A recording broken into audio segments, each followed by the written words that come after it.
Siendo las 10:52 de la mañana, iniciamos la audiencia pública. Por favor, señora secretaria, siérvase leer el orden del día para el cual fuimos convocados. Sí, señor presidente. Como usted lo ha indicado, son las 10:45 de la mañana, damos inicio a la audiencia pública y este es el orden del día, conforme al acto legislativo número 01 de 2016, por medio de la cual se establecen instrumentos jurídicos para facilitar y asegurar la implementación y el desarrollo normativo del acuerdo final para la terminación del conflicto y la construcción de una paz estable y duradera. Martes 21 de marzo de 2017, 10:30 AM. Primero, lectura de la resolución número 003 del 15 de marzo de 2017. Segunda, audiencia pública sobre el proyecto de acto legislativo número 007 de 2017, Cámara, 001 de 2016, Senado, por medio del cual se adiciona un artículo transitorio de la Constitución con el propósito de dar estabilidad y seguridad jurídica al acuerdo final para la terminación del conflicto y la construcción de una paz estable y duradera. Autor, Ministro del Interior, Dr. Juan Fernando Cristo. Ponente, los honorables representantes Albeiro Vanegas, coordinador, Heriberto Zanabria Estudillo, Norbey Marulanda, Carlos Abraham Jiménez, Eduardo David Rodríguez, Fernando de la Peña, Carlos Germán Navas, Angélica Lozano. Ponencia para primer debate en la Cámara de Representantes en la 131 del 2017 y la ponencia negativa en la Gaceta 143 de 2017. Texto aprobado en la comisión, está publicado en la página web, el cual será publicado tan pronto sea radicada la ponencia para segundo debate. Lugar, Salón de Sesiones de la Comisión Primera, Roberto Camacho.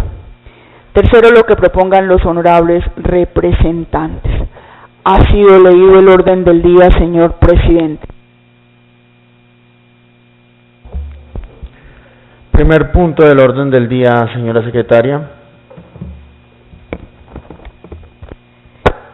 Sí, señor presidente. Lectura de la resolución número 003 del 15 de marzo de 2017, por la cual se convoca a audiencia pública la mesa directiva de la Comisión Primera de la Honorable Cámara de Representantes, considerando a. que la Ley Quinta de 1992, en su artículo 230, establece el procedimiento para convocar audiencias públicas sobre cualquier proyecto de acto legislativo o de ley. B.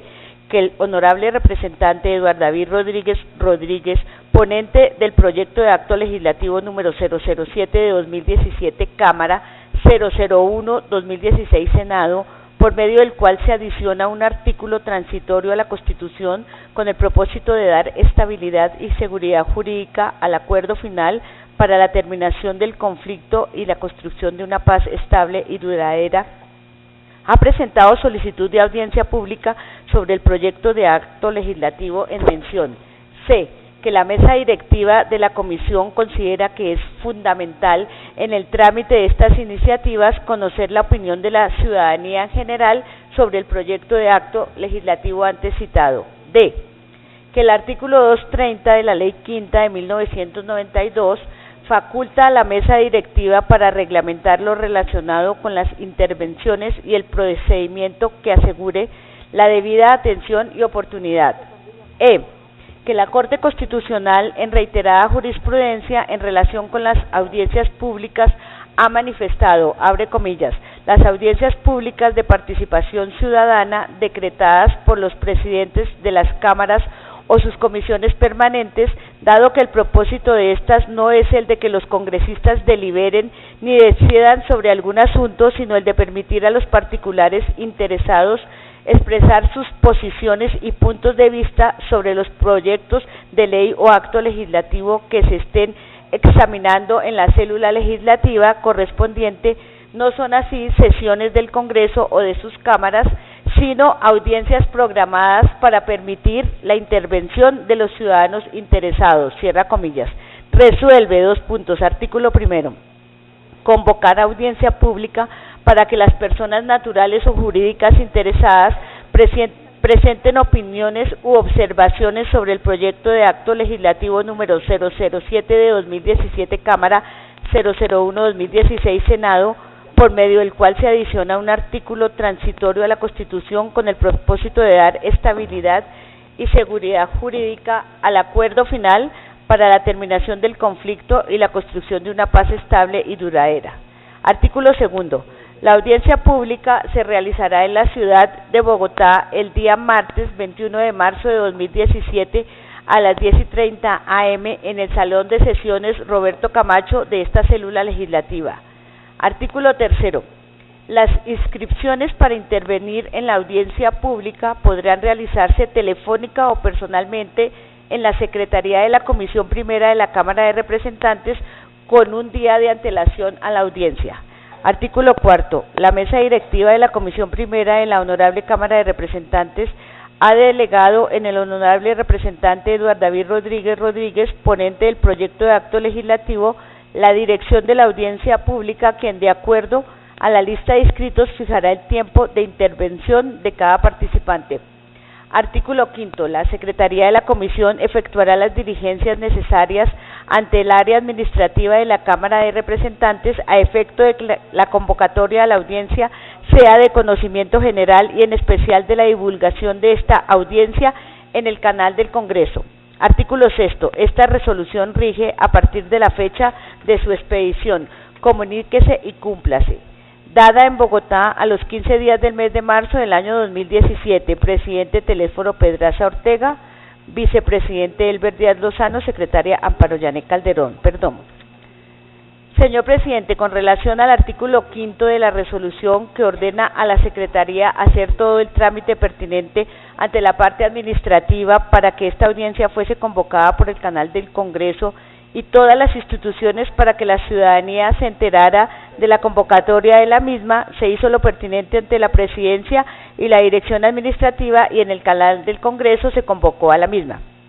Asimismo, señor presidente, por instrucciones suyas, como ponente, se hicieron algunas invitaciones con la finalidad de que la audiencia tuviese toda la divulgación pertinente a las instituciones y personas interesadas o que pudiesen tener interés en el proyecto. Entre esas personas se invitaron al doctor José Francisco Acuña Vizcaya, presidente Corte Suprema de Justicia, al doctor Alejandro Ordóñez Maldonado, ex Procurador General de la Nación, al doctor Ernesto Lucena Barrero, decano Escuela de Derecho Universidad Sergio Arboleda, al doctor Jefferson Mauricio Dueñas Gómez, magistrado auxiliar Corte Constitucional, al doctor Juan Fernando Córdoba, decano Facultad de Derecho y Ciencia Política, Universidad de La Sabana, a la doctora Magdalena Correa, directora Departamento de Derecho Constitucional, Universidad Externado de Colombia, al doctor José Gregorio Hernández Galindo, rector y decano Facultad de Derecho Universidad del Sinú, Elías Bechara Zainún, al doctor Rodrigo Prismi Yepes, director de Investigación de Justicia, a la doctora Adriana Mejía Hernández, directora Instituto de Ciencia Política Hernán Echavarría Loaiza, a los abogados constitucionalistas Armin Sattler González, Gonzalo Andrés Ramírez Cleves, Alejandro Rameli Arteaga, Juan Manuel Charri, Alfonso Palacios y Manuel Tenorio, y a los abogados constitucionalistas Jairo Libreros, Gustavo Zafra Roldán, Andrés Nieto Loaiza, Jaime Castro Castro, Andrés Mauricio Gutiérrez Beltrán, Diego Andrés González Medina y Néstor Iván Osuna Patiño. Esas fueron las invitaciones que se hicieron por parte de la Secretaría de la Comisión, por instrucciones suyas, y se ha excusado de asistir a la audiencia el doctor José Francisco Acuña Vizcaya, presidente encargado Corte Suprema de Justicia, excusa que me permito leer a continuación. Doctora Amparo Yané Calderón, secretaria Comisión Primera Constitucional, Cámara de Representantes, respetada doctora Calderón. El doctor José Francisco Acuña Vizcaya, presidente encargado de la Corte Suprema de Justicia, le agradece la invitación que le ha elevado mediante su oficio CP 87417, calendado el 16 del mes en curso para participar en la audiencia pública sobre proyecto de acto legislativo número 007-2017 Cámara, 001-2016 Senado, por medio del cual se adiciona un artículo transitorio a la Constitución con el propósito de dar estabilidad y seguridad jurídica al acuerdo final para la terminación del conflicto y la construcción de una paz estable y duradera que se realizará el próximo martes 21 de marzo de 2017 a las 10:30 a.m. en el Salón de Sesiones Roberto Camacho de esta célula legislativa. Sin embargo, el doctor Acuña, a quien le hubiera gustado acompañarla, no le es posible, teniendo en cuenta que para esa misma fecha y hora se llevará a cabo la sesión de la Sala de Gobierno de esta corporación, razón por la cual le solicito se sirva excusar su inasistencia. Cordialmente, Elba Lucía Avellaneda Gómez, Oficial Mayor, Presidencia, Corte Suprema de Justicia. Esa es la excusa, señor presidente, que ha llegado de las invitaciones que se hicieron a solicitud suya. Entonces, puede usted, con la lista que tiene la Secretaría, dar inicio formalmente a la audiencia pública. Gracias, señora secretaria. La idea de hoy es hacer un poco un ejercicio, pues como todo ahora es fast track, yo me imagino que por eso no pudo venir la mayoría. Sin embargo, para nosotros es muy valiosa su asistencia y su visión respecto al tema. Sin embargo, le rogaríamos, pues, aparte de la exposición que ustedes bien traen, ayudarnos con las siguientes 3 preguntas si lo tienen a bien. Lo primero, ¿cuáles son los alcances de los contenidos constitucionales? La segunda, ojalá pues doctrinariamente, que ha dicho la jurisprudencia aún de la Corte. La segunda es si este proyecto de acto legislativo interfiere en lo que hemos denominado autonomía administrativa de los diferentes órganos departamentales y locales. ¿Cuáles son sus alcances? Si es así. Y la tercera pregunta es si puede modificarse en cualquier momento estos textos que hoy estamos aprobando vía fast track, o cuál sería la vía para poder modificar esos textos que requieren esos textos. Igual, ¿qué circunstancias especiales requerirían esas modificaciones? Les agradecería que nos ayudaran y pues damos muchas gracias al doctor Rodrigo Umprim, director de Justicia, y a continuación tiene el tiempo que estime conveniente. Venimos a escucharlo y muchísimas gracias, doctor Umprim.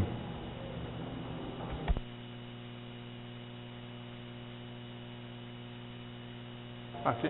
Bueno, gracias, señor presidente, y un saludo a la Comisión Primera de la Cámara. Agradezco esta invitación a esta audiencia sobre este importante tema relativo a la incorporación o inclusión en un artículo transitorio del acuerdo de paz entre el Gobierno Nacional y las FARC. Para eso mi exposición va a tocar 4 puntos. Voy a empezar con una breve presentación de por qué ese tema es crucial en un proceso de paz, porque esto no es, digamos, una invención sin sentido del proceso de paz colombiana, sino que tiene una racionalidad en la lógica de resolución de conflictos. Luego, en una segunda parte, trataré de mostrar por qué la fórmula que se incorpora es una fórmula bastante razonable, perfectible, con algunos aspectos que pueden ser debatibles, pero bastante razonable. Luego señalaré que a pesar de eso, digamos, el inciso segundo del artículo primero de ese acto legislativo ha generado alguna controversia en una interpretación que yo creo que es tremendista e indebida de ese inciso, pero que así lo ha generado, y por consiguiente voy a sugerir un breve ajuste literal que ayudaría a enfrentar esas dificultades que se han presentado en la interpretación de ese inciso segundo, y luego en el último punto trataré de responder las preguntas formuladas por la presidencia. Arranco con el primer punto. ¿Por qué este tipo de norma y por qué este tipo de incorporación del acuerdo al orden jurídico nacional es tan importante? Y la razón es muy obvia, pero a veces se olvida. La razón es la siguiente: cuando se hace un proceso de paz con un grupo armado insurgente, como son las FARC, el compromiso fundamental del grupo armado como garantía de no repetición y garantía de cumplimiento del acuerdo es su desmovilización y dejación de armas. Pero a su vez el Estado y la sociedad tienen que darle tanto a este grupo armado como a la sociedad misma una garantía de cumplimiento de lo pactado. Es decir, en todo proceso de paz ese es el intercambio que se hace. cuando es un proceso de paz de un grupo armado contraestatal que se desmoviliza, que es este grupo deja las armas, se convierte en un actor político, pero a cambio tiene que haber garantías de cumplimiento de lo pactado, así como uno le exige a las FARC que continúe y termine su proceso de desmovilización y dejación de armas. Es razonable, tanto desde el punto de vista de las FARC como desde el punto de vista de la sociedad, que existan garantías de cumplimiento de lo acordado. Por eso, en muchos procesos de paz, el debate sobre el estatus jurídico del acuerdo es un debate importante, porque en la medida en que haya una cierta claridad de que el acuerdo tiene un cierto estatus jurídico, entonces hay mayores garantías de cumplimiento de lo pactado y se puede lograr una paz estable y duradera. Sobre eso, digamos, hay literatura sociológica en resolución de conflictos comparada que fortalece esa conclusión de que a mayor claridad sobre el valor jurídico del acuerdo y las garantías de cumplimiento, mayores posibilidades de tener una paz estable y duradera. Eso en el caso colombiano es aún más importante porque todos sabemos que el Estado colombiano no se ha caracterizado por ser un Estado que cumple fácilmente lo pactado, sino que muchas veces ha incumplido sus promesas, y por eso que exista un mecanismo para asegurar el cumplimiento de lo pactado es un punto en donde uno entiende la racionalidad de lo planteado por las FARC en las negociaciones. Un ejemplo de los problemas que tiene no establecer reglas claras de garantía de cumplimiento de lo pactado es lo que está pasando hoy en un Estado que sufrió una guerra civil atroz, como la nuestra, que salió con un proceso de paz, pero que por falta de cumplimiento de lo pactado está al borde de volver a la guerra civil, y es el caso de Burundi. En Burundi hubo una guerra civil, esencialmente entre Hutus y Tutsis. Esa guerra civil terminó en un proceso de negociación, y en ese proceso de negociación uno de los elementos del acuerdo era que no se podría establecer que el presidente fuera ocupara la presidencia por más de 2 veces, y eso se pactó en el acuerdo.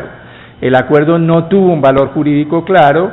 En la Constitución se trató de incorporar esa garantía de cumplimiento del acuerdo, pero se hizo en una forma ambigua, y luego lo que sucedió es que el presidente hoy en el poder entendió que podía hacerse reelegir una vez más, a pesar de haber ya ocupado el cargo por 2 veces, y se hizo reelegir, y hoy en Burundi estamos al borde de una guerra civil nuevamente por falta de garantía de cumplimiento de lo pactado. Entonces ese es el esquema de toda negociación. El grupo insurgente deja las armas, se desmoviliza, y el Estado tiene que darle garantías de cumplimiento de lo pactado, y una de las garantías es darle una cierta fuerza, no es la única, es darle una cierta fuerza jurídica al acuerdo de paz. Dicho eso, y entro al segundo punto, ¿cuál es la fórmula adoptada en el segundo acuerdo de paz entre las FARC y el gobierno, y que queda plasmada en este proyecto de acto legislativo? La fórmula plasmada es diferente de la fórmula que se adoptó en el primer acuerdo, que era una fórmula que daba garantías de cumplimiento, pero que fue criticada porque se consideraba que introducía, digamos, un desajuste constitucional, y yo creo que este punto era una de las pocas críticas serias de los opositores del acuerdo al primer acuerdo de paz. ¿Por qué? Porque en la primera fórmula lo que se decía eran 3 cosas. Primero, que el acuerdo de paz era un acuerdo especial y que iba a ser incorporado en la Constitución por medio del procedimiento aprobatorio por un procedimiento semejante al procedimiento aprobatorio de tratados. Que una vez que eso ocurriera, el acuerdo in toto, o sea, en su totalidad, entraba al bloque de constitucionalidad en sentido estricto, es decir, adquiría rango constitucional, y que eso no tenía límites en el tiempo, es decir, era de manera perpetua o hasta que fuera modificada esa cláusula. Y eso fue criticado como un problema que implicaba una desajuste de la Constitución y una multiplicación de la Constitución, porque a los artículos de la Constitución tocaría agregarle las 300 páginas del acuerdo. Y yo creo que esa crítica tenía algún sentido, y por eso la fórmula que se adopta en el segundo acuerdo, yo creo que es una fórmula que equilibra la necesidad de dar garantías de cumplimiento de lo pactado tanto a las FARC como a la sociedad, porque lo pactado no solo beneficia a las FARC, sino la mayoría de las cláusulas benefician a la sociedad colombiana a través de el punto de desarrollo rural integral, por ejemplo, pero al mismo tiempo preservando la supremacía de la Constitución y su integridad. ¿Cuál fue la fórmula que se adoptó? La fórmula que se adoptó fue esencialmente decir, nada del acuerdo entra al bloque de constitucionalidad en sentido estricto. Cualquier referencia al bloque de constitucionalidad en sentido estricto queda eliminada. Este acto legislativo deroga el artículo del acto legislativo anterior que consagró el fast track y que establecía esa posibilidad, derogaría esa norma, y lo que se establece es que ciertos contenidos del acuerdo, algunos contenidos del acuerdo, adquieren un rango como parámetro de constitucionalidad y de interpretación de las normas que desarrollen el acuerdo. ¿Qué quiere decir esto? Que ¿cuáles son estos contenidos? Los contenidos relacionados con derechos fundamentales y derecho internacional humanitario y conexos. ¿Cuál es la diferencia entre esta fórmula y la fórmula del primer acuerdo? La primera diferencia es que ninguna norma del acuerdo tiene rango constitucional. Son parámetros para mirar la validez y la interpretación de las normas que lo desarrollan. Segundo, no es todo el contenido del acuerdo que se vuelve parámetro de validez y de interpretación de las normas que lo desarrollen, sino únicamente ciertas normas, las de derechos fundamentales y las de DIH y conexas. Eso corresponde en general a la jurisprudencia de la Corte Constitucional, que ha dicho que las normas que tengan que ver con derechos fundamentales y DIH hacen parte del bloque de constitucionalidad. Entonces ya eso no haría parte del bloque de constitucionalidad en sentido estricto, sino a lo sumo de lo que la Corte ha llamado en algunas de su jurisprudencia, el bloque de constitucionalidad en sentido lato, es decir, normas que no tienen rango constitucional, pero que sirven parámetro de interpretación y validez de otras normas de inferior jerarquía. ¿Qué normas pueden ser hoy consideradas normas del bloque de constitucionalidad en sentido lato? Por ejemplo, una ley estatutaria. La ley estatutaria de estados de excepción o la ley estatutaria de libertad religiosa. Esas leyes son parámetros de validez de leyes ordinarias o de decretos legislativos de estado de excepción. Entonces uno no debe mirar solo la Constitución, sino también la ley estatutaria de estados de excepción. Entonces lo segundo es que no tiene rango constitucional o bloque de constitucionalidad en sentido estricto, sino parámetro de validez de las normas que lo desarrollen. Lo tercero es que eso es para las normas que lo desarrollen. El inciso lo que establece es que el acuerdo o esos contenidos del acuerdo servirían de parámetro de validez de aquellas normas que desarrollen el acuerdo, es decir, que sirven es para analizar la validez e interpretar las normas que tengan que ver con el desarrollo del acuerdo, no el conjunto de normas del ordenamiento jurídico. Por consiguiente, no se podría, por ejemplo, invocar una acción de inconstitucionalidad sobre una ley que no tenga que ver con el desarrollo del acuerdo con el argumento de que viola el acuerdo y que la Corte Constitucional con eso declare la inconstitucionalidad de esa norma, porque el acto legislativo y el acuerdo pactado con las FARC es claro en señalar que es para las normas que lo desarrollan. Y lo último es que eso tiene que tiene una vigencia temporal que es 3 periodos presidenciales completos una vez entre en vigor este acuerdo, lo cual daría aproximadamente 13 años y medio.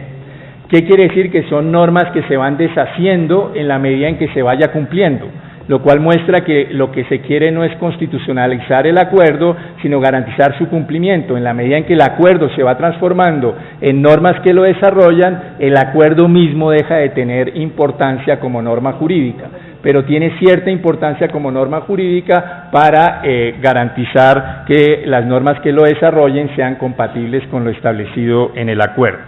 Eso es lo que esencialmente dice el inciso primero de ese acto, del artículo 1 de ese acto legislativo. Luego está el inciso segundo. El inciso segundo, a mi juicio, lo único que establece es una garantía, un mandato de cumplimiento de buena fe del acuerdo. Pero es cierto que una lectura literal de ese inciso segundo podría dar un entendimiento, si se quiere, a mi juicio indebido, y voy a señalar las razones de interpretación constitucional por la cual creo que es indebido, pero un entendimiento indebido que haría del acuerdo una especie de norma cuasi supraconstitucional. ¿Por qué? Porque el inciso segundo de ese artículo primero dice lo siguiente, dice: las instituciones y autoridades del Estado tienen la obligación de cumplir de buena fe con lo establecido en el acuerdo final. En consecuencia, las actuaciones de todos los órganos y autoridades del Estado, los desarrollos normativos del acuerdo final y su interpretación y aplicación deberán guardar coherencia e integralidad con lo acordado, preservando los contenidos, los compromisos, el espíritu y los principios del acuerdo final.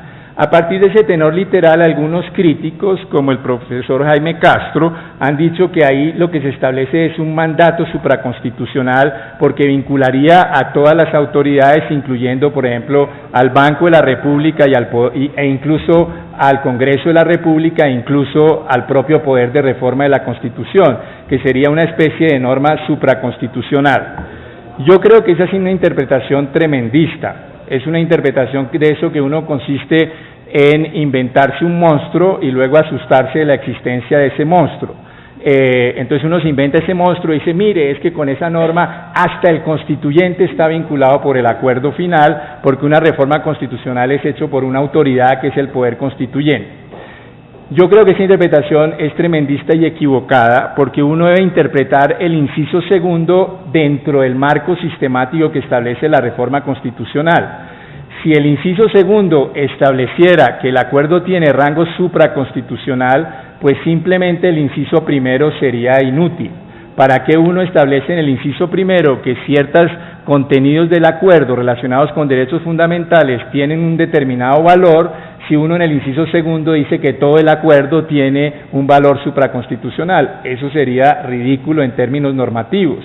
Y como lo razonable es que el intérprete nunca pretenda que el constituyente es irracional, sino que es racional, uno debe mirar el acuerdo, uno debe mirar el inciso segundo a la luz de todo el artículo. Y si el primer artículo, el primer inciso establece que ciertos contenidos nomás tienen cierto rango de bloque de constitucionalidad en sentido lato, es obvio que el inciso segundo no puede decir que todo el acuerdo tiene rango supraconstitucional. Eso sería una interpretación ilógica. En ese sentido, lo que uno entiende del inciso segundo es que el inciso segundo establece un mandato de cumplimiento de buena fe del acuerdo por todas las autoridades, y su valor es que en caso de incertidumbre jurídica, el acuerdo puede servir de norma de fuente subsidiaria para realizar actuaciones jurídicas por parte de las autoridades o para que éstas realicen interpretaciones. Es decir, sí tiene un cierto valor para permitir autorizar que las autoridades hagan algo siempre y cuando no vaya contra la Constitución. Entonces, como nuestra interpretación del inciso segundo es que no tiene ese rango supraconstitucional, pero como entendemos que el acuerdo así, ese inciso segundo interpretado así aisladamente puede llevar a esas interpretaciones tremendistas, lo que proponemos es un ajuste del inciso segundo. Lo que proponemos es que se diga algo así como lo siguiente, que se introduzca al inicio en concordancia con el inciso primero. Es decir, uno está diciendo que el inciso segundo se interpreta armónicamente con el inciso primero y que se agregue las instituciones y autoridades del Estado tienen dentro del marco constitucional la obligación de cumplir de buena fe, etcétera, etcétera. Con eso se está diciendo que el inciso segundo no desvirtúa lo establecido en el inciso primero, sino lo complementa como un mandato de cumplimiento de buena fe, y que ese cumplimiento debe hacerse dentro del marco de las competencias constitucionales de las distintas autoridades, pero que sí debe haber un cumplimiento de lo pactado, porque eso depende que logremos una paz estable y duradera, y que la paz implique las transformaciones sociales y políticas a la que muchos le han apostado con este proceso de paz en beneficio mucho más allá de las FARC, sino del conjunto de la sociedad colombiana. Termino con el cuarto punto, que es intentar responder a algunas de las preguntas formuladas por la presidencia. ¿Me las dejas ver? Entonces, la primera creo que ya la respondí, que es alcances de los contenidos constitucionales y la jurisprudencia de la Corte. El acuerdo, con base en lo que yo he presentado, tendría el rango a lo sumo de bloque de constitucionalidad en sentido lato por un periodo transitorio en relación con las normas que implementan y desarrollan el acuerdo, es decir, son parámetro de interpretación y de aplicación de ese acuerdo. Si el acto legislativo interfiere en la autonomía administrativa de los diferentes órganos departamentales y locales, creo que no, precisamente por la interpretación que sostuve del inciso segundo. El argumento de que eso interfiere es el argumento de que dice que el acuerdo se sobrepone a la Constitución y que por consiguiente debe las autoridades locales actuar dentro del marco del acuerdo incluso cuando éste vaya contra la Constitución. Lo que nosotros sostenemos es que no es así y por eso proponemos la modificación que se diga dentro del marco constitucional, con lo cual diría las autoridades tienen el deber de cumplir el acuerdo dentro del marco de sus obligaciones, dentro del marco de sus facultades y competencias constitucionales.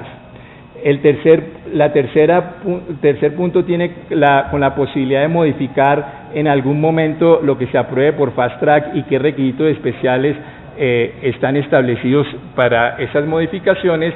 La Constitución no establece ninguna regla especial al respecto. Eso quiere decir que las normas que se aprueben por fast track no son normas pétreas, son normas modificables.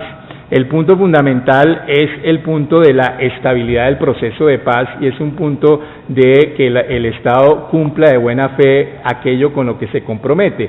O sea, uno podría eventualmente sostener teóricamente que esas normas podrían ser modificadas, pero el interrogante es si eso incumple. Pero ese es un punto no resuelto jurídicamente, sino es un punto más filosófico y político, si eso implica que el Estado colombiano se vuelve un Estado tramposo, le dice a una guerrilla desmovilice, le llevo ciertas normas al ordenamiento jurídico y apenas las puedo modificar, se las modifico. Creo que aquí es un tema de confianza y de cumplimiento de buena fe de lo pactado, más allá de las posibles garantías jurídicas.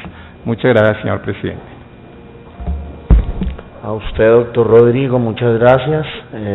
A continuación, el doctor Juan Carlos Ospina, y damos una especial bienvenida al doctor Germán Navas Talero, amigo. Gracias por estar acá y bueno, doctor Juan Carlos Ospina de la Comisión Colombiana de Juristas tiene la palabra.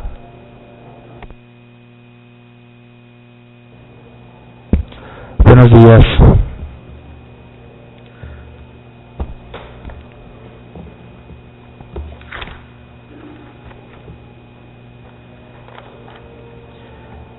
Desde hace más de 25 años la Comisión Colombiana de Juristas ha promovido la salida negociada del conflicto armado como la mejor salida ponderada para la solución del conflicto armado interno.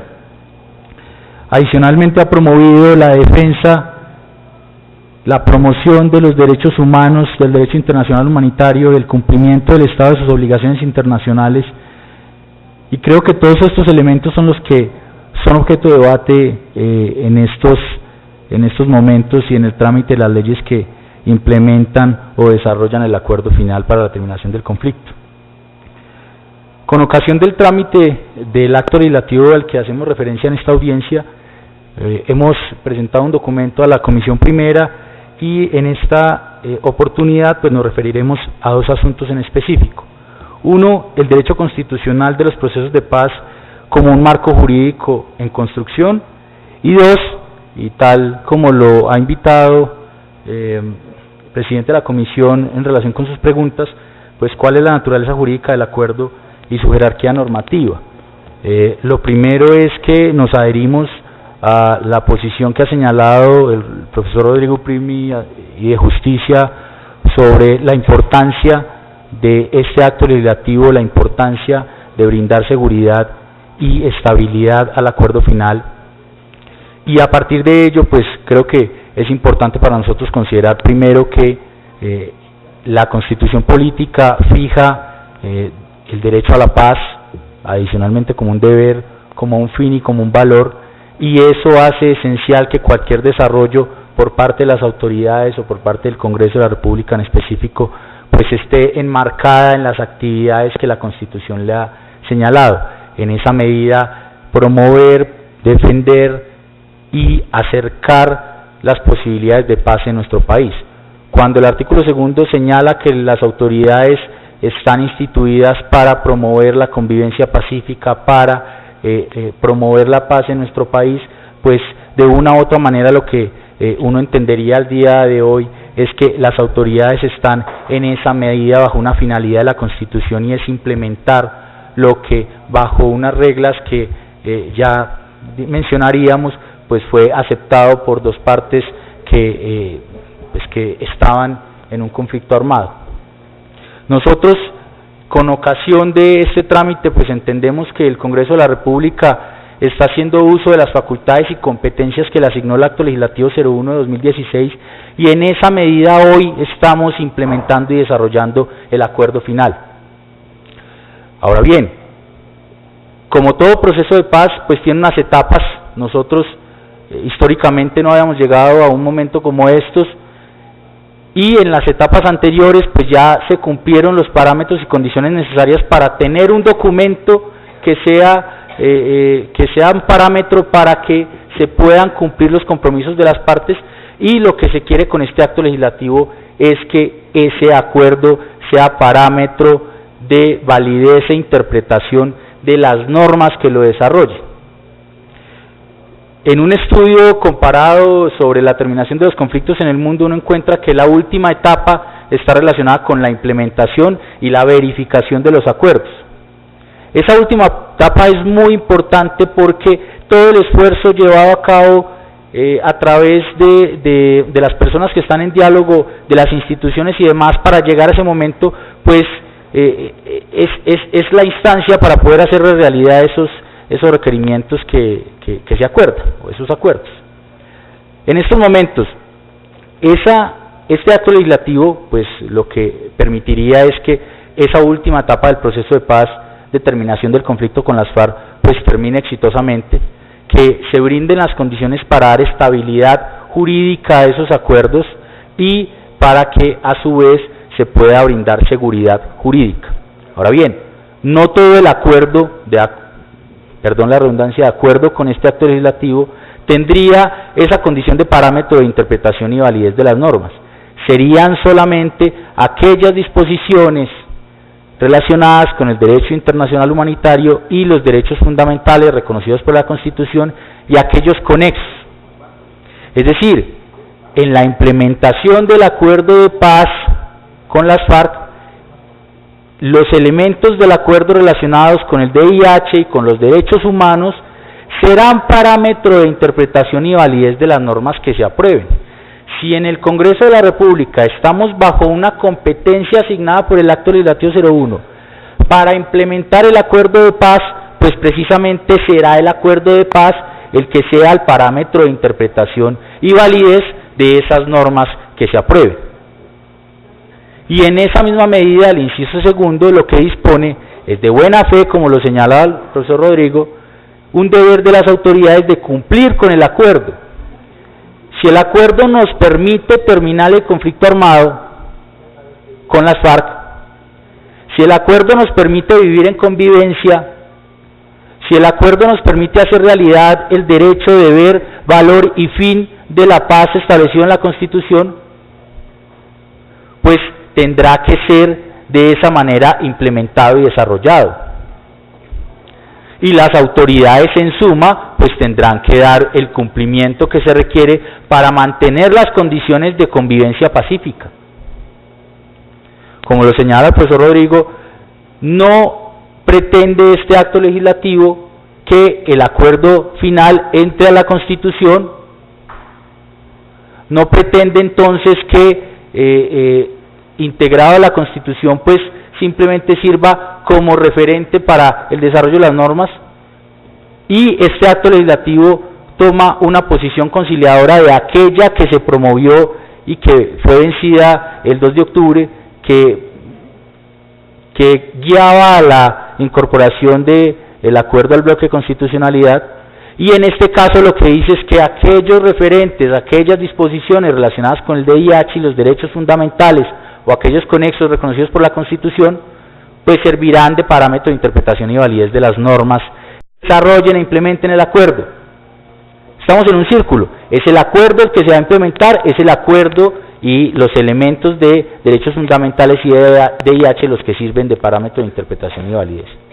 En esa medida, como lo señalamos también, pues las autoridades están en el deber de cumplir con esos mandatos. Lo que uno puede ver es que en el derecho constitucional colombiano hay disposiciones que le permiten al presidente de la República conducir los procesos de paz.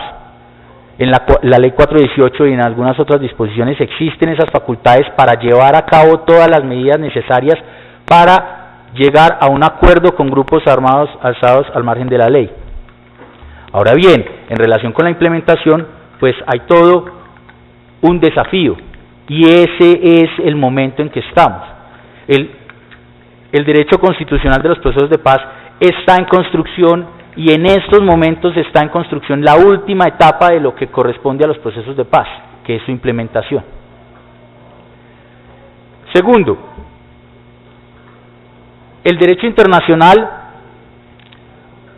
y en general los acuerdos entre naciones están sobre la base de la paz.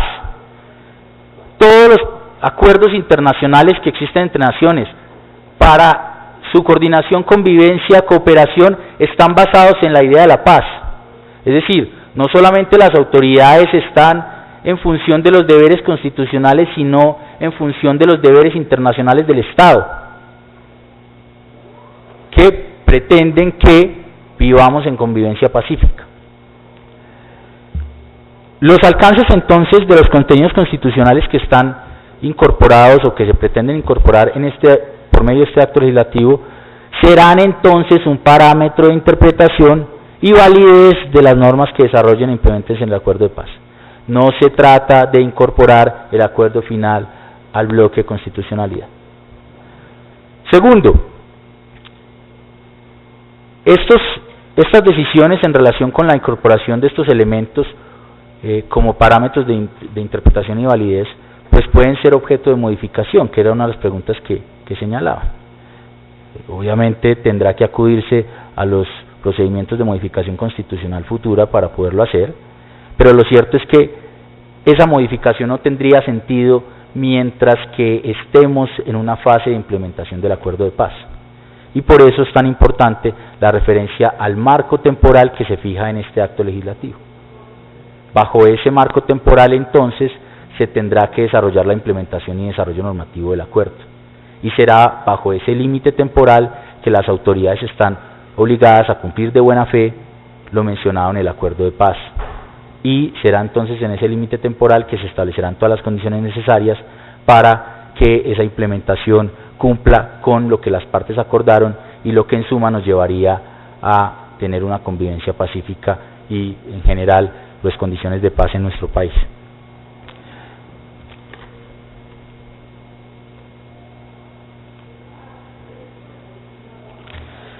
Terminaría simplemente señalando que en general la búsqueda de la paz, cuando uno observa las normas internacionales y cuando uno observa la Constitución, pues es el camino adecuado que debe seguir un Estado para resolver sus conflictos. El acuerdo de paz es en suma la respuesta de eso, y entendiendo que la salida adecuada para los conflictos es un acuerdo de paz, es una solución pacífica, pues será nuestra obligación, y esa es la invitación a las autoridades y en este caso al Congreso de la República, que cumplan con su obligación de promover esa convivencia pacífica y la solución pacífica a los conflictos a través de el desarrollo de medidas que permitan la estabilidad y la seguridad del acuerdo de paz y en general pues de las condiciones que permiten en estos momentos pues tener mejores condiciones de convivencia pacífica y de paz. Muchas gracias.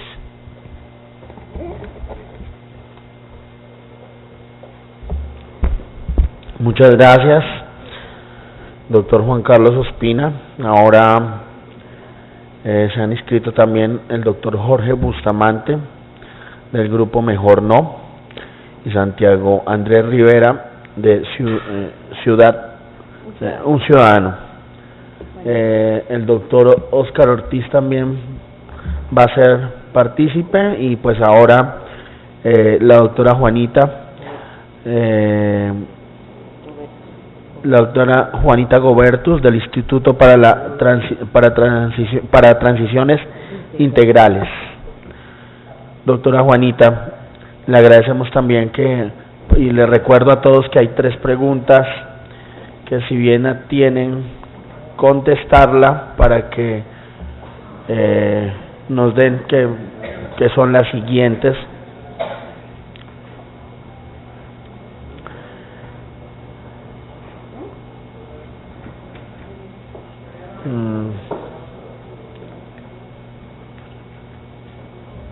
Doctora Juanita, sigamos y ya, por favor. Bueno, buenos días para todos y para todas. Muchísimas gracias, señor presidente, por la invitación a participar en esta audiencia pública. Quisiéramos reiterar, como lo hemos hecho en otras oportunidades, la importancia de celebrar este tipo de espacios. Creemos que permite generar un balance entre la agilidad necesaria en este tipo de procesos para implementar el acuerdo de paz, al tiempo que generar espacios de legitimidad que le den sostenibilidad al proceso de construcción de paz.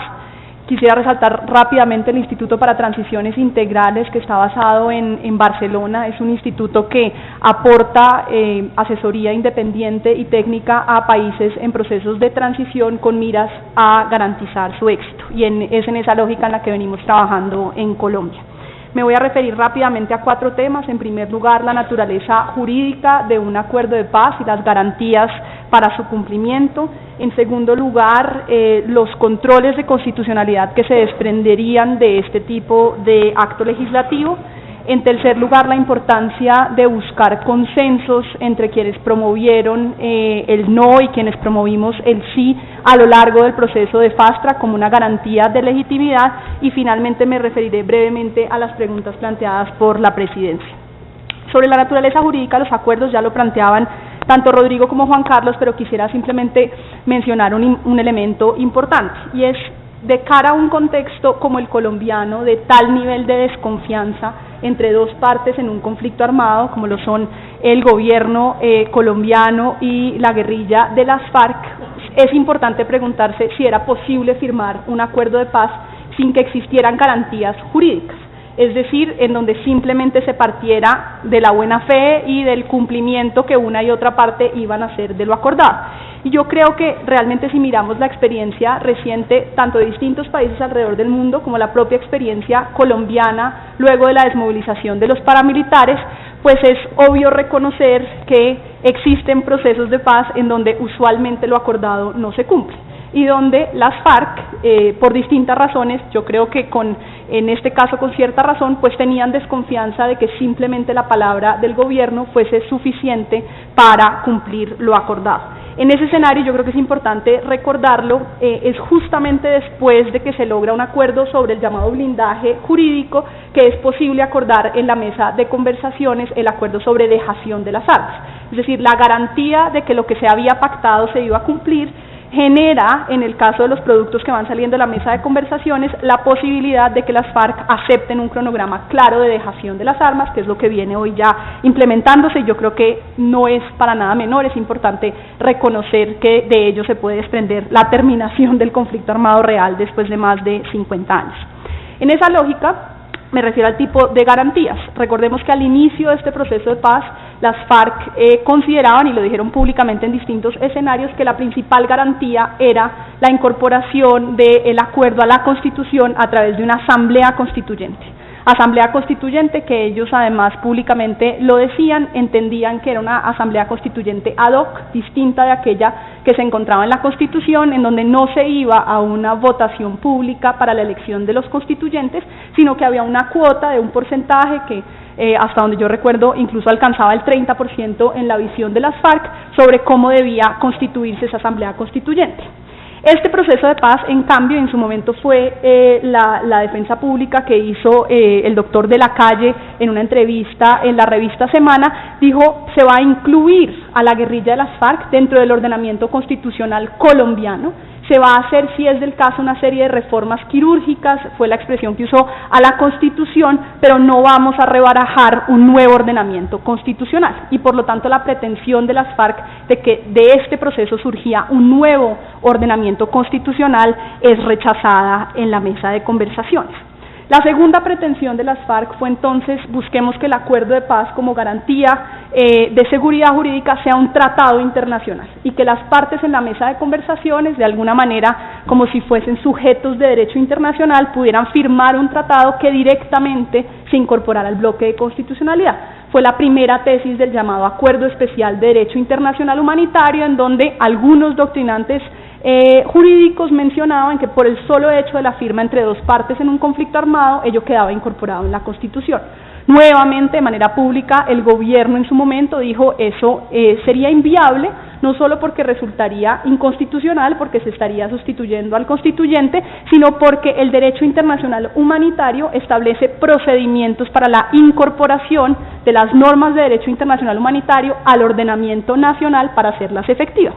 Y entonces surge la tercera posibilidad de cómo establecer garantías jurídicas de cumplimiento de lo acordado, que es la que queda en el primer acuerdo, el Acuerdo de Cartagena, en donde se establece en principio que el acuerdo iba a entrar al bloque de constitucionalidad en sentido estricto y por lo tanto adquiría rango constitucional, pero a través de un procedimiento que requería el trámite por el Congreso de la República en esta misma sede, en donde justamente se llevó a cabo el acto legislativo 1 de 2016, donde se buscó incorporar el acuerdo al bloque de constitucionalidad en sentido estricto.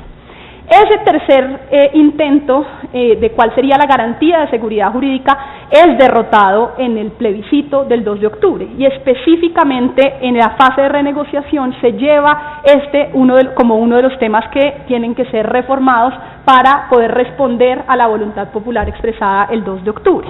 Y como resultado de la renegociación surge el cuarto nivel de lo que sería la estrategia de seguridad jurídica, en principio de lo acordado, en donde, que es la que ya han explicado mis colegas que me han antecedido, se establece, que es la que estamos discutiendo con relación a este acto legislativo, que solo algunos elementos del acuerdo, ya no todo el acuerdo, es decir, hay una limitación material, aquellos contenidos del acuerdo que estén relacionados con derecho internacional humanitario y derechos fundamentales y conexos, van a entrar a ser parámetro de interpretación y validez, es decir, ya no bloque de constitucionalidad en sentido estricto, sino que son, si acaso, supralegales, pero en todo caso infraconstitucionales, y ya no de manera atemporal, sino únicamente durante los próximos 3 periodos presidenciales.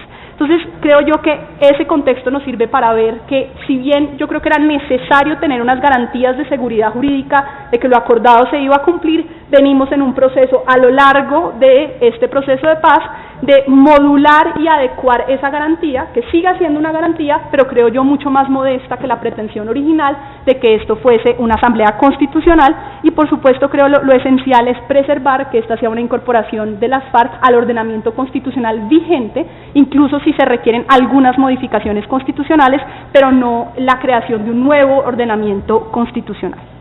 Segundo, brevemente, creo que la incorporación de este acto legislativo permitirá que la Corte Constitucional haga controles de constitucionalidad en últimas tanto del acuerdo como de las normas de desarrollo del acuerdo.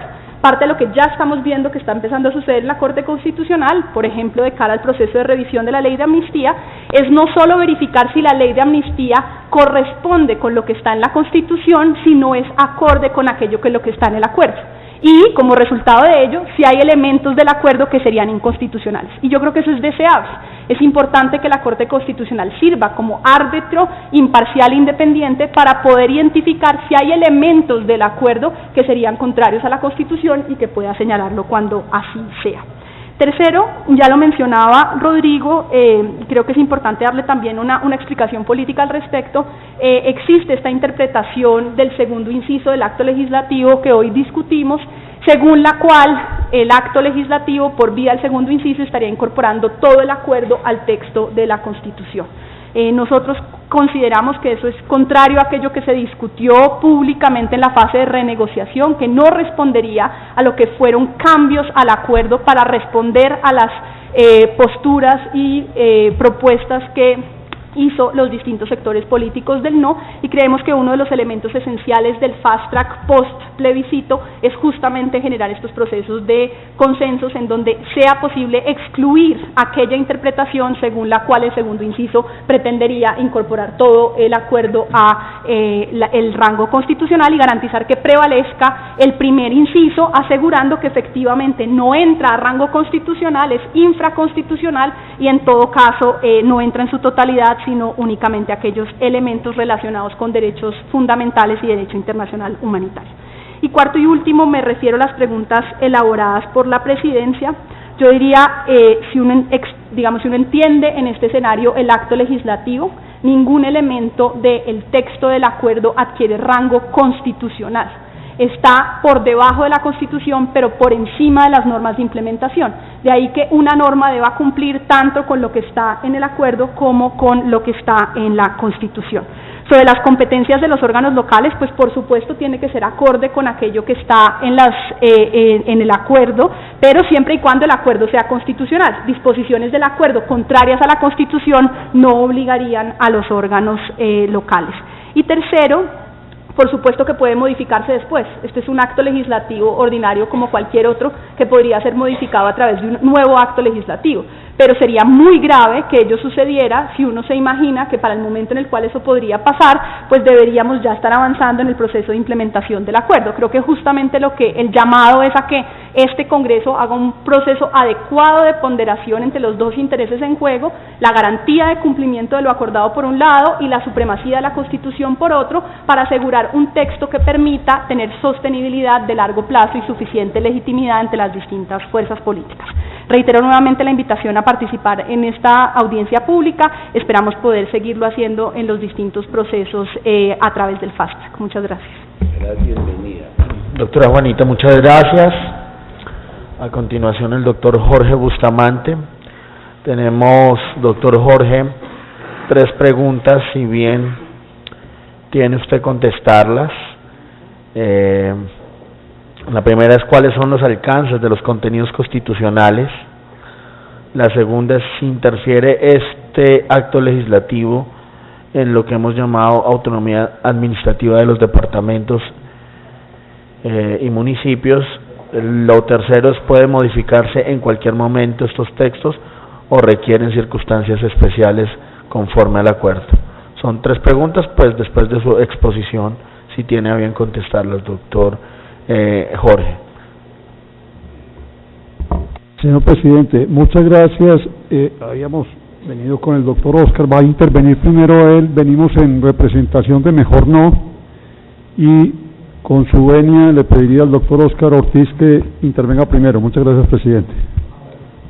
Con mucho gusto, doctor Oscar Ortiz. Entonces, por favor, prosiga teniendo en cuenta al final las preguntas ya manifestadas.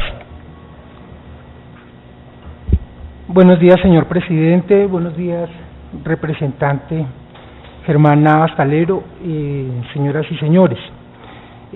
Aunque en nuestra consideración estamos en un procedimiento absolutamente ilegítimo, por considerar que el ejercicio que se está adelantando es el desarrollo de una usurpación de la soberanía popular por parte del Congreso, no solo por lo establecido expresamente mediante el acto legislativo 1 del 2016, sino por considerar que el artículo 3º y lo conquistado mediante la 7ª papeleta, la Asamblea Constituyente, los pronunciamientos populares de 1990 y sus respectivas sentencias, las más de 110.000 propuestas que se le presentaron a la Constituyente, hacen de nuestra Constitución, la de 1991, una que superó fundamentalmente el problema que encontramos en nuestra generación cuando convocamos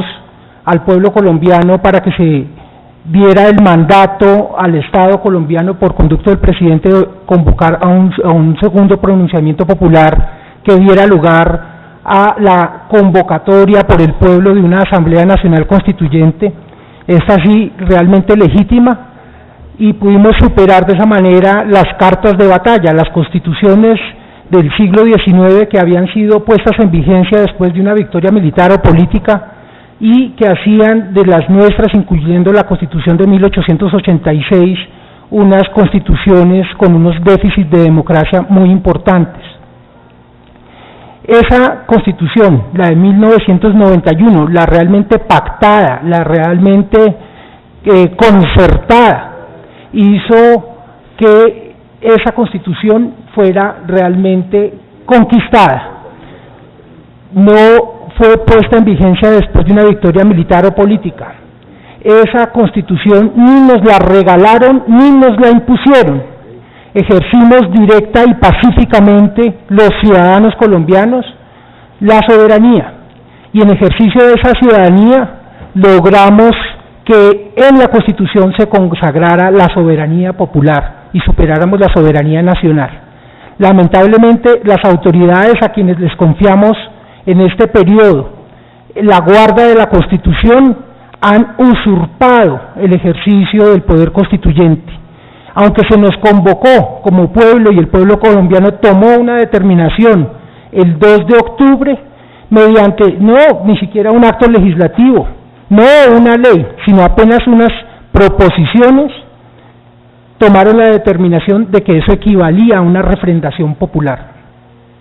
Por eso consideramos que este procedimiento es enclenque no solo en lo jurídico, sino en lo político, que está viciado, que es aviesamente burlada la voluntad popular, la democracia y el derecho. Y que estamos muy faltos de representación. La mayoría de los congresistas representaban el sí, sin embargo, para estos efectos, específicamente para lo que se nos consultó, fueron derrotados, y aún así, mediante apenas una proposición, ponen en vigencia un acuerdo que fue rechazado directamente por el pueblo. Y por eso el fast track para nosotros no es apenas un procedimiento que le imprime velocidad a un acuerdo rechazado por el pueblo, sino que se suma así a una burla democrática. Y en esa medida ya no es solamente una usurpación de la soberanía popular, sino una verdadera traición al pueblo. Directamente hablé con Jacobo Arenas en mayo de 1990 para que vinieran a la Asamblea Nacional Constituyente, y cuando creyeron que se iba a frustrar ese proceso, nos dijeron que asistirían a las deliberaciones, que se desarmarían. Esa conversación fue transcrita y llevada a la Corte Suprema de Justicia como argumento de coadyuvancia frente a la constitucionalidad del decreto de estado de sitio 927 del 3 de mayo del presidente Barco y de su gabinete, que permitía votar el 27 de mayo, ahí sí oficialmente, después de una sentencia de constitucionalidad, si así se desprendía, de la convocatoria a la Asamblea Nacional Constituyente. ¿Saben cuánto obtuvo el sí? El 90%. Y cuando las FARC vieron que era en serio, que el proceso iba adelante, que el presidente Gaviria avanzaba en la construcción de acuerdos políticos para hacer realidad ese mandato de convocar una Asamblea Nacional Constituyente, las FARC en su momento también quisieron el 30% o más de las curules asignadas a dedo. Por eso, en mi consideración, no fue un error el bombardeo a Casa Verde el 9 de diciembre, cuando se votó ese mismo año por tercera vez, y la convocatoria de la Constituyente, y además la elección de los delegatarios. Respecto de este acto legislativo, como bien lo dice el doctor Uprini, el texto del inciso segundo al que hizo referencia, pues es claro, no es que se preste para una interpretación, sino que efectivamente está por encima de la Constitución. Doctora Juanita, si es una norma que es infraconstitucional pero supralegal, si la norma para desarrollar el acuerdo es de rango constitucional, ¿cómo se puede someter al acuerdo? Si no es entendiendo que el acuerdo es superior a la propia Constitución. Entonces, la mejor manera sería expulsarlo, pero para nosotros lo sustancial está afectado. Estamos frente a una usurpación de la soberanía popular frente a una traición de la mayoría de los congresistas, de la propia justicia, del Ejecutivo, por burlar la prevalencia de la Constitución del 91, es así legítima, por burlar la determinación popular del 2 de octubre.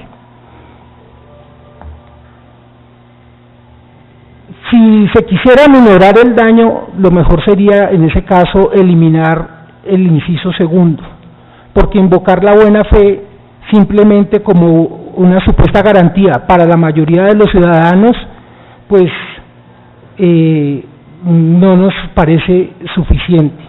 Yo entiendo que para las FARC la pretensión de imponernos su voluntad, incluso para convertirla en norma jurídica, sea su proyecto, su victoria, pero que los representantes democráticos del pueblo colombiano sean genuflexos frente a esa estrategia y frente a la de corrupción promovida por el gobierno, nos parece sencillamente una traición bastante elocuente y evidente. Gracias. Muchas gracias. Me imagino que quiere seguir el doctor Jorge Bustamante. Gracias, señor presidente. En primer lugar, quiero agradecer la posibilidad de decir unas pocas palabras acá en esta audiencia de la Comisión Primera de la Cámara. Un saludo especial a todos los presentes. Hay una frase muy interesante de un político inglés que dice: si quieres 3 opiniones, pregúntale a 2 abogados.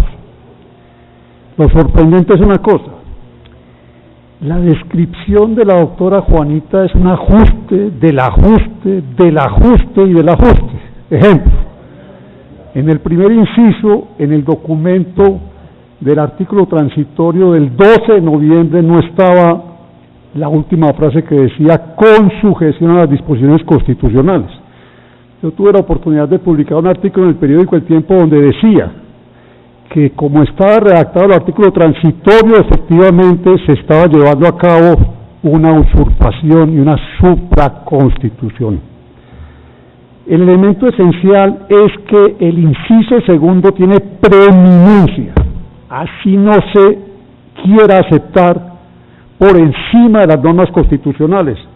Señor presidente, como constancia me permito leer el artículo 4 de la Constitución. La Constitución es norma de normas. En todo caso de incompatibilidad entre la Constitución y la ley u otra forma jurídica, se aplicarán las disposiciones constitucionales. No lo dice una vez sino 2 veces, en 3 renglones. Es decir, no puede estar ni legal, ni constitucionalmente, ni extraconstitucionalmente, ni extralegalmente, ninguna disposición por encima de la Constitución. Si violamos ese principio, como se violó efectivamente los resultados del plebiscito, que fue un atropello al pueblo colombiano, una ilegalidad, la proposición del Congreso fue espúrea. Con una proposición no se puede llevar a cabo y suplantar el constituyente primario. Esta es una cuota inicial muy delicada para la paz del país. Lo digo en términos históricos. En 1919, en la paz de Versalles, se impuso unas condiciones muy fuertes contra contra Alemania. Y lo sorprendente es que el señor Keynes, que estaba representando como segundo representante del gobierno inglés, dice: yo me retiro de estas sesiones porque esta es la cuota inicial para otra guerra. La delegación norteamericana no quiso firmar la paz de Versalles. Los alemanes dijeron: nosotros firmamos pero no asumimos consecuencias, pero es completamente espúreo e imposible de cumplir. Estamos hablando de 1919. Y Clemenceau, que firmó la paz de Versalles, el presidente francés, dijo: este es un bello día. Pues entre 1919 y 1933-34 nuevamente empezamos con otra guerra mundial. Esto es muy delicado porque aquí se está colocando de por medio una cosa supremamente delicada. No hay reglas. El presidente impulsó y propició un plebiscito y lo perdió. Y dijo que iba a respetar los resultados del plebiscito y no lo respetó. Además de eso, la señora magistrada del Consejo de Estado, con una sentencia de admisión, le dio órdenes al Congreso, a la Presidencia, y admitió que la proposición era constitucional y legal. Eso es una inconstitucionalidad, señor presidente. En segundo lugar, está de por medio que, como ha quedado establecido, nuevamente aquí corregimos otro pedacito. Entonces el señor Rodrigo Uprime dice, no, entonces metamos esta otra frasecita, a ver si de pronto cuadramos un poquito, para que no quede la preeminencia. Pues cada vez vamos corrigiendo un poquito más y un poquito más, como lo dijo la doctora Juanita, que es una cosa sorprendente. Cada vez ajustamos otro pedacito. Perdón, lo que estamos hablando aquí es de una inconstitucionalidad, una ilegalidad flagrante. La frase del doctor Rodrigo Uprime, con el debido respeto, no alcanza a tapar lo que está de por medio sobre la preeminencia que quedaría extralegalmente y extraconstitucionalmente con respecto al inciso segundo, acerca de que todos los órganos deben cumplir, entre comillas, de buena fe, hasta el plan de desarrollo, cuando se modificó el plan de inversiones, quedó con preeminencia por encima de cualquier consideración legal. Es decir, ya quedó presupuestalmente con preeminencia por encima de cualquier consideración. Lo otro me parece delicado, señor presidente, es que está de por medio que la división en la Constitución es muy clara. Hay deberes, hay derechos, hay la parte institucional y para de contar. Cuando hablemos de derechos conexos son todos, derechos fundamentales son todos, el derecho a la vivienda, el derecho a la educación, el derecho a la protección familiar, etcétera. Es decir, ahí no estamos dividiendo, me da mucha pena, no estamos dividiendo desde el punto de vista legal que son solamente los derechos humanos, sino que en la Constitución está muy claramente establecido, y como quedó en el artículo transitorio, quedó toda la Constitución. Esa división es muy compleja desde el punto de vista jurídico. Entonces, volvemos otra vez a lo mismo. Vamos a tener permanentemente una disparidad en la Corte Constitucional acerca del alcance con respecto a los planes de desarrollo, a los planes de inversiones, al cumplimiento de lo pactado con respecto a la Constitución misma. Es una cosa supremamente delicada. Les doy un ejemplo. Ya quedó establecido un aparato paralelo a nivel judicial con respecto a la Justicia Especial para la Paz, primero. Segundo, quedó establecido un aparato paralelo con respecto a toda la parte de jueces agrarios, sin haber tumbado o modificado lo que está establecido desde el punto de vista de la disputa por la legalidad de la tenencia de la tierra.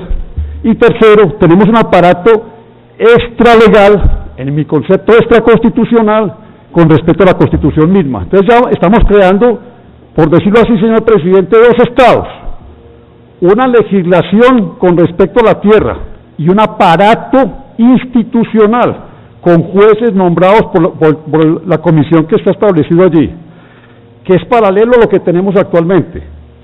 Tenemos además de eso una interpretación jurídica constitucional paralela, y tenemos además de eso una Justicia Especial para la Paz paralela.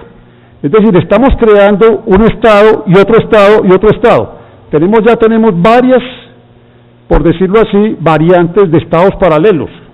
Solamente ayer, el periódico El Tiempo trajo que dos guerrilleros que estaban condenados y que se habían adoptado a la 418, que se habían pues acogido a la 418, estaban reclamando poder entrar a la Justicia Especial para la Paz.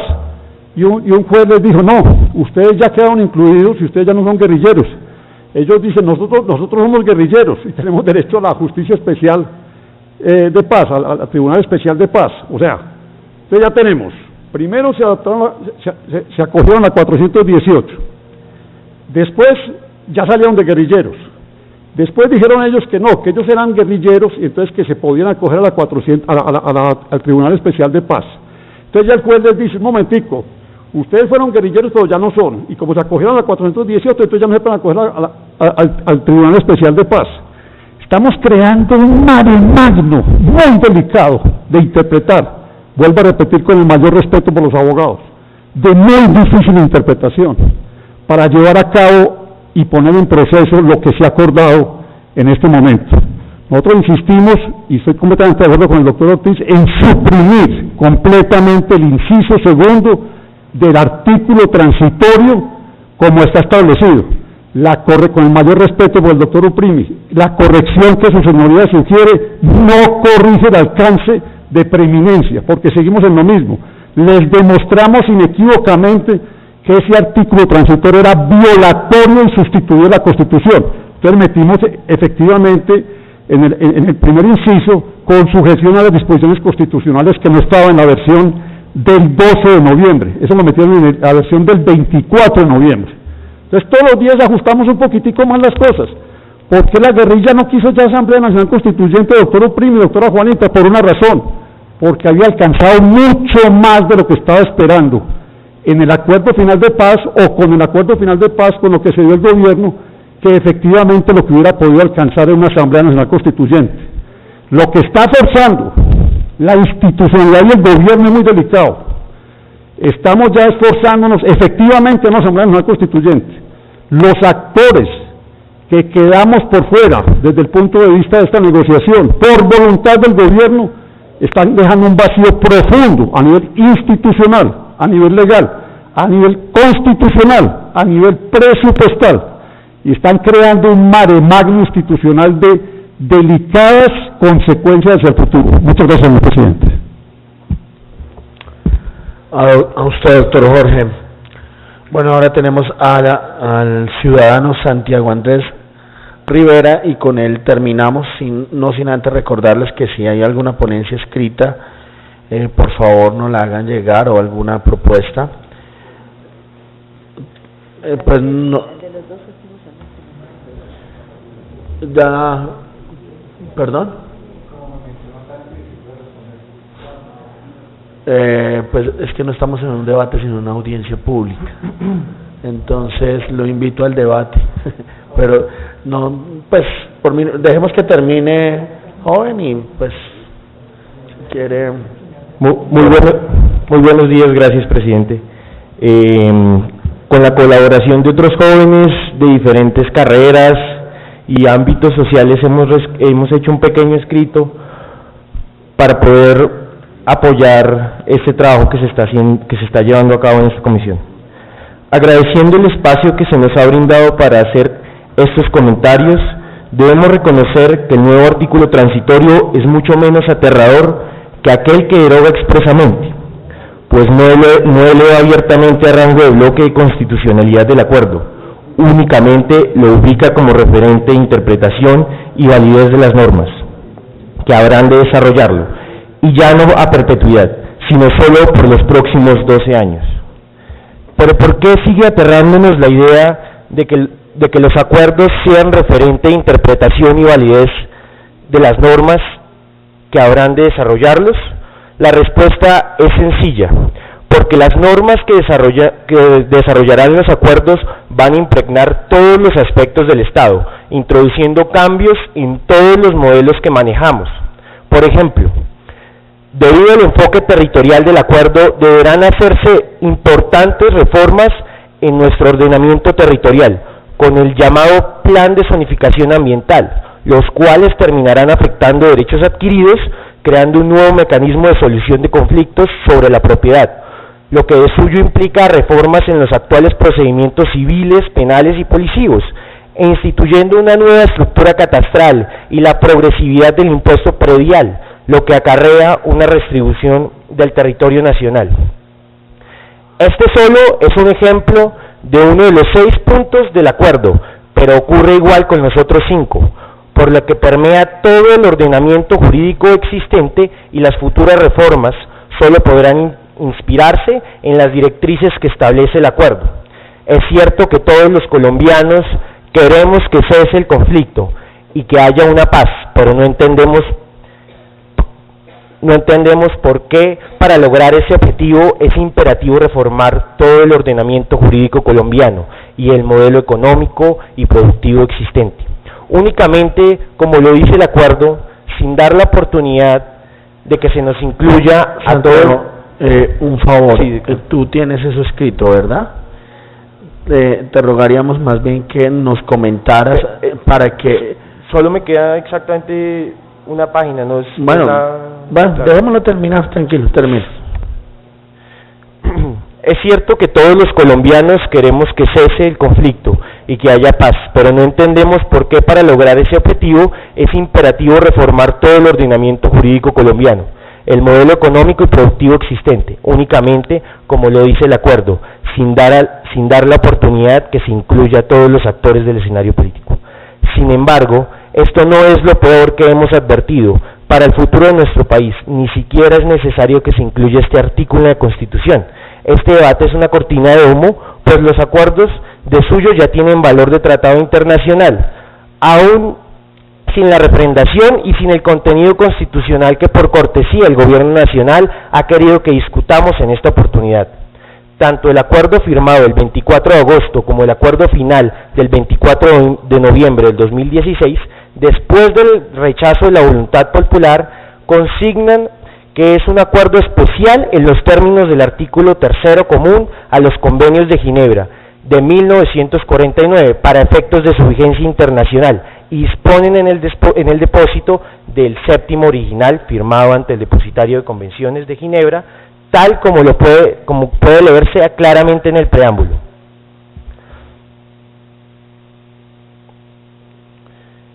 De acuerdo con el artículo 3º común a los 4 convenios de Ginebra, en conflictos no internacionales las partes harán lo posible por poner en vigor, mediante acuerdos especiales, la totalidad o parte de las otras disposiciones del convenio. Segundo, el artículo 6º tiene los acuerdos especiales, indica que podrán incluirse todos los aspectos distintos a los previstos expresamente en las convenciones sobre cualquier cuestión que les parezca oportuno zanjar particularmente. Lo anterior quiere decir que el acuerdo de paz con las FARC, primero, tiene vigencia internacional, respondiendo a las preguntas que hace la Presidencia de la República. Con la Presidencia de la Comisión, con respecto a la supremacía de la... Con respecto a cuáles son los alcances de este acuerdo. Tiene vigencia internacional en los términos del artículo 3º, es decir, que forma parte del convenio, y que segundo, que es un acuerdo que ese acuerdo puede versar sobre cualquier cuestión que las partes estimen oportuna zanjar, es decir, sobre todo nuestro ordenamiento jurídico. Básicamente, lo que nosotros presentamos acá es el valor supraconstitucional que definitivamente llega a alcanzar estos acuerdos al momento de adherirse al depositario de Suiza con relevancia al artículo 3º común de los convenios de Ginebra. Definitivamente pensamos que este es un ataque a la democracia, a pesar de que nuestro ordenamiento jurídico interno lo puede recibir de acuerdo al artículo 93 de la Constitución Política, y así como lo ha dicho Humberto de la Calle, que todo ha sido basado en la legalidad.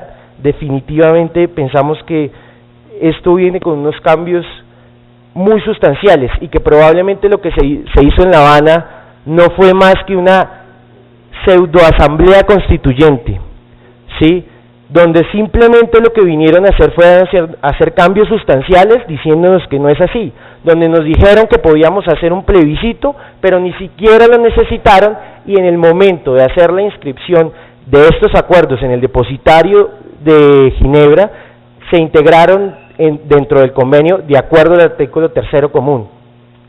No del todo estoy de acuerdo con las afirmaciones que así hacen los doctores en representación del movimiento, no.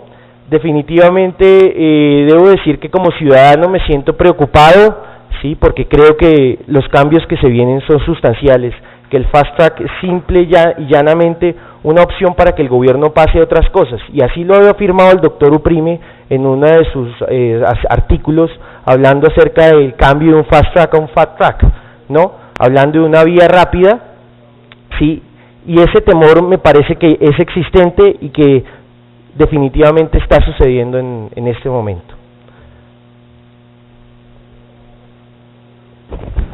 Muchas gracias, Santiago.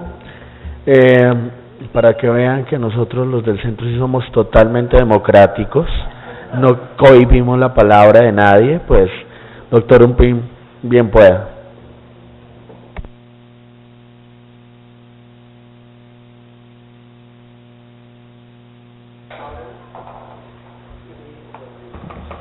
Gracias.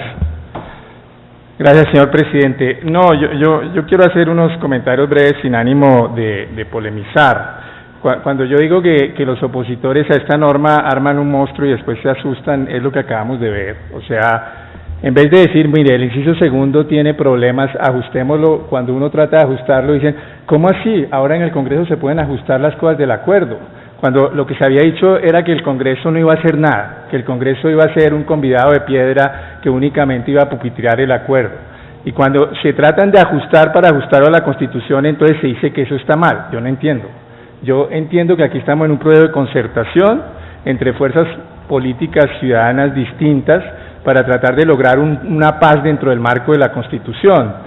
Y por eso, si el inciso segundo, yo sinceramente creo que la interpretación que ellos hacen del inciso segundo es jurídicamente incorrecta, pero el tenor literal es cierto que da para algunos de esos aspectos de esa interpretación y entonces uno propone un ajuste. Y si uno propone un ajuste, entonces ¿cómo así que ahora le van a hacer un nuevo ajuste a lo que ya venía del segundo o tercer debate? ¿Cómo así que uno va a hacer? Pero para eso es el debate aquí en el Congreso, para que se ajuste, para de esa manera lograr una paz dentro del marco de la Constitución, que es a lo que se aspira en esta norma. Y yo digo, precisamente si uno toma el ajuste que nosotros proponemos, decimos, en concordancia con lo establecido en el inciso primero o la fórmula técnica que ustedes quieran, sin perjuicio de lo establecido con el inciso primero, uno lo que está diciendo es, el inciso segundo se interpreta a la luz del inciso primero, que es lo que yo creo que es la interpretación correcta, pero si hay dudas, pues lo decimos, y luego se dice, esto no está dando facultades supraconstitucionales, y por eso se dice, las autoridades deberán cumplir el acuerdo dentro del marco de la Constitución. No se le está diciendo cumple el acuerdo vulnerando la Constitución, pero a pesar de eso, y como decía el doctor Bustamante, ahí está el artículo 4, esta norma debe ser interpretada a la luz del artículo 4 que dice que en caso de conflicto entre cualquier norma y la Constitución prevalece la Constitución. Lo que está diciendo en caso de cualquier conflicto entre la Constitución y el acuerdo prima la Constitución. Entonces, si uno tiene todo eso, ahí no hay monstruo. Claro, si uno quiere seguir atacando el proceso de paz y no buscar concertaciones, no buscar acercamientos, pues lo mejor es que cada vez que haya alguna norma, mostrarla en su peor aspecto posible y a partir de eso criticarla y atacarla en vez de proponer ajustes para corregirla. Yo creo que suprimir el inciso segundo no es una buena fórmula, porque no nos digamos mentiras, este es un Estado que no cumple. Y entonces decirle a las autoridades, mire, tomen todo el esfuerzo dentro del marco de sus competencias, para dentro del marco de sus competencias, sin violar sus competencias, cumplir el acuerdo, creo que es una fórmula apropiada. No me voy a referir en detalle a los otros puntos de la argumentación referidas a que supuestamente ellos adhieren a la Constitución del 91, les gusta la Constitución del 91, pero ahora sucede que en su visión ninguna de las instituciones de la Constitución del 91 es hoy legítima. Entonces, la Corte Constitucional dice lo que se hizo con el plebiscito después del plebiscito fue una fórmula ajustada, no les gusta. Este Congreso fue elegido por voto popular, no les gusta. El presidente fue elegido por voto popular, no les gusta. Ahora la única legitimidad democrática que existe en Colombia es el 0.4% del no que le ganó al sí en el 2 de octubre. Esa es la única legitimidad democrática que ahora existe. A mí me parece que esa es una forma de interpretar la Constitución y de lealtad democrática muy complicada. Es decir, uno se atribuye la interpretación del mandato popular del 2 de octubre, uno como ciudadano de mejor no, uno sí entendió qué fue lo que votó la gente, y cuando el Congreso, que es el representante del pueblo conforme a la Constitución, interpreta de otra manera el mandato del 2 de octubre, que fue el mandato del 2 de octubre ganó por el 0.4% el no, pero él sí apoyó la estructura del acuerdo y se le introdujeron las modificaciones, y eso fue lo que el Congreso, la Corte Constitucional, el presidente, todos electos popularmente, consideraron que era la forma de implementar el mandato del 2 de octubre, pero no, ahora resulta que hay unos intérpretes auténticos del 2 de octubre y que lo único que vale en Colombia institucionalmente es el voto del 2 de octubre. Si eso no es invitar a una subversión de la Constitución, me parece problemático, pero ellos son supuestamente los grandes defensores de la Constitución. Entonces yo sí lo que creo es, si estamos por hacer la paz, busquemos fórmulas de acuerdo, fórmulas de acercamiento, y yo creo que la fórmula que nosotros estamos proponiendo ahí toma en cuenta sus observaciones. Que el inciso segundo se puede interpretar como una norma que permite facultades supraconstitucionales, yo creo que es una interpretación equivocada, pero si para lograr eso, si para lograr tranquilidad le podemos introducir ajustes al inciso segundo, hagámoslo, y creo que queda una norma que permitirá dar garantías de cumplimiento del acuerdo dentro del marco de la Constitución. Muchas gracias, señor presidente. Bueno, como para nosotros el derecho del uno es el derecho del otro, entonces, doctor Oscar, y terminamos ahí si les parece bien, porque creo que pues no es un debate, sino es una audiencia donde nosotros queremos simplemente escucharlos. No sin antes decirle, doctor Umprim, que aquí nadie se opone a la paz.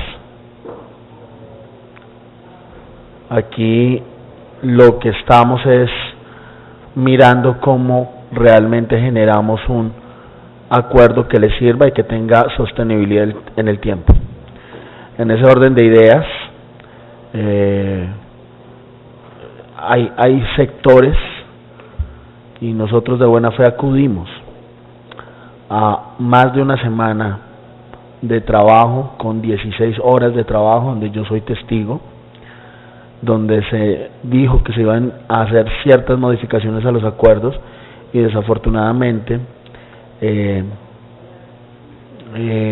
los textos traídos acá al Congreso, donde se nos dijo que podríamos participar en la implementación, a nosotros como opositores y como voceros del no, porque todo el resto de la unidad nacional está en el sí, pues no se nos ha permitido hacer absolutamente nada. En ese orden de ideas, creo que sin entrar a polemizar, o espero que estos contenidos que usted nos ha dado, podamos nosotros llevarlos a un texto técnico que genere esas garantías para mirar si podemos ayudar. Y acá lo que siempre, desde el presidente Uribe hasta el último asesor que ha trabajado en esto, siempre hemos preguntado, ¿podemos ayudar en la implementación?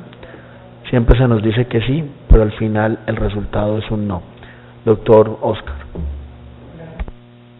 Gracias, señor presidente. El tal monstruo sí existe. Si para el inciso segundo se le podría equilibrar con la vigencia del artículo 4 que establece la supremacía de la Constitución, pues para la buena fe está el artículo 83 de la Constitución que establece la buena fe. Entonces no habría ninguna necesidad de que un texto que evidentemente dice lo que dice, solamente que se está anticipando, doctor Uprime, a la elección en la Corte Constitucional, porque usted ya está dando la solución de la interpretación que se haría judicialmente. Está diciendo que el alcance de ese texto no es el texto, sino lo que tendría que interpretar un juez de constitucionalidad. Esperemos a ver qué determinación toma finalmente el presidente de la República en la selección de sus ternas o de las otras cortes, y finalmente el Congreso de la República. Pero para no anticiparnos, como se está confeccionando la norma, expulsemos lo que dice ese texto o pretende imponérsenos a los colombianos, y por eso explica por qué la constituyente las FARC no quisieron una constituyente, porque les dieron constitución. Ni siquiera en la Asamblea Nacional Constituyente, la propuesta del delegatario Salamea, que en un momento determinado propuso una intangibilidad de modificación de unos artículos durante 10 años, que fue negada justamente porque eso atentaba contra la sostenibilidad democrática y política de legitimidad de la Constitución misma, y ahora se está haciendo que hasta el año 2030 estos acuerdos sean la norma supraconstitucional para todas las autoridades, para todos los actos. Si eso no dice lo que dice, expulsémoslo, por favor. El monstruo sí existe. Y si es el equilibrio de solución, es el artículo 4, y acá la preocupación fundamental, apenas lógica, de darle cumplimiento a un acuerdo, que una garantía existe en la buena fe, pues está el artículo 83. Muchas gracias.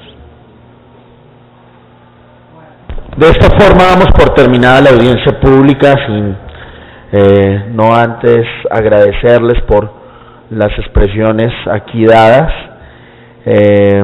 Igualmente les rogamos que en el menor tiempo posible, si tienen algún escrito o alguna ponencia, nos la hagan llegar a fin de poderla implementar en las diferentes ponencias que se llevarán para cuarto y último debate de este acto legislativo. A la señora secretaria, por favor, levantar la sesión, y agradecemos a todos su asistencia. Sí, señor presidente, la Secretaría les informa que las ponencias radicadas serán publicadas en la Gaceta del Congreso, y habiendo concluido las intervenciones, siendo las 12:27 de la tarde, se concluye la audiencia pública. Muchas gracias.